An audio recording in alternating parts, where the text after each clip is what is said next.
Stray is a pretty good game made a while ago that I kinda just ignored up until now.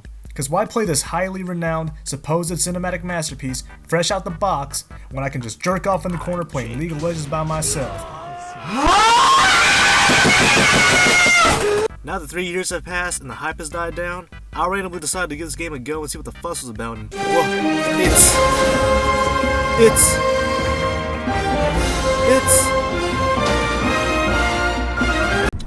alright, like... Yeah, like my homeboy EDP445 said, this game is okay. And before I explain my rationale, let me explain the premise. The game starts off with you and your pussies hanging out at a water dam and chilling. You get to do cat things like drink water, lay down, and cuddle until the rain dies down. But once the game gets going, they get a little cocky and end up trying to parkour through this unsteady pipe, which leads you to slip and fall down 12 stories into this deep pit of doom and despair.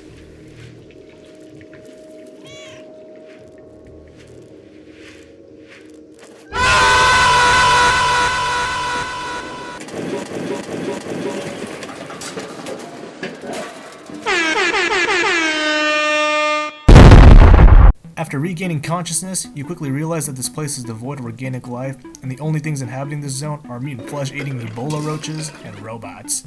They chase you into meeting this drone named B12, who has amnesia, and together you two help the robot inhabitants by doing chores that lead you to freeing them to the outside world.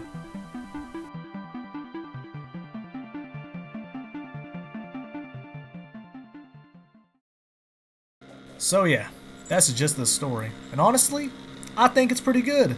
It's not some masterpiece that changes your perspective on life, but it's entertaining and captivating and keeps you engaged. The characters you encounter have motivations that you can sympathize with. Like this guy over here, he's bitter at the thought of escaping the slums because he misses his dad who attempted to get out but ended up missing.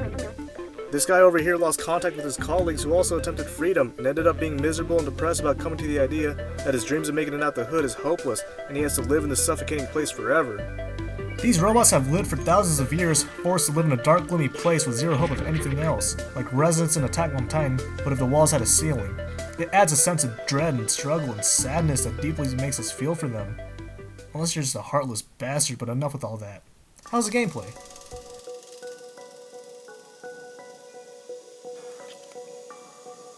The gameplay? It's pretty fucking mid. It's not boring or anything. I'm not like dragging my fingers down my face and fogging up my monitor from sighing so hard. But at the same time, nothing about this game makes me go, what? The majority of this game is walking around the beautiful scenery and trying to figure out what you're supposed to do right now, which is done by seeing what spaces you haven't visited yet or crawled under, or what platforms you haven't jumped onto, or what you haven't fucking clawed open yet, and all that jazz. Like, the things that make you progress through the game are the puzzles, but a lot of them revolve around you spamming the interaction button until it does something in your general vicinity and activates something that completes it. The caveat is that it's done in a way that's endearing and cute. Like in this puzzle where you have to turn on all these computers so that your robot pal can use them to do science shit that saves the world. In a normal game, you might have to do some mix and match puzzle or align things like an Among Us task, but we are a stupid fucking cat. We just gotta walk on the keyboards to turn them on. Or in this one, where you need to access the place without getting jumped and killed, you just use yourself as bait and close the door. These are not some fucking leak code questions, these are very simple puzzles, but it's still fun enough to do and revolves around the fact that you are a fluffy, wuffy cat.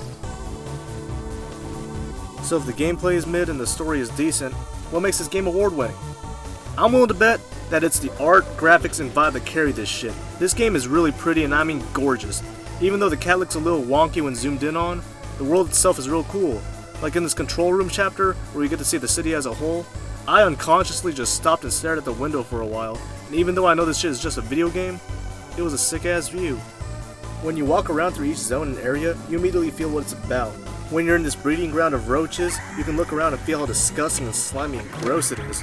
When you're in the ant village and make your way up, you feel the grand scale and wonder of climbing up a futuristic treehouse. When you're in the slums, you just feel how poor these fuckers are despite the cool neon lights. And when you're in Midtown, you feel the cyberpunk environment that the game tells you about. Every place fits the vibe of the story, and it just feels cinematic. It's also really neat that the game is split into 12 chapters, which makes everything super digestible and easy to understand. There's plenty of stopping points you can make, and the game really respects your time when it doesn't have to, considering that it's only like 5 hours long. So overall, the gameplay is aight, the story is decent, the graphics are good, the visuals and art are great, and the vibes vibe. With all that said, I give Stray 7 filled litter boxes out of 10. It's a game worth playing. Maybe not 30 shekels worth, but still something to consider. That's it, y'all. See ya.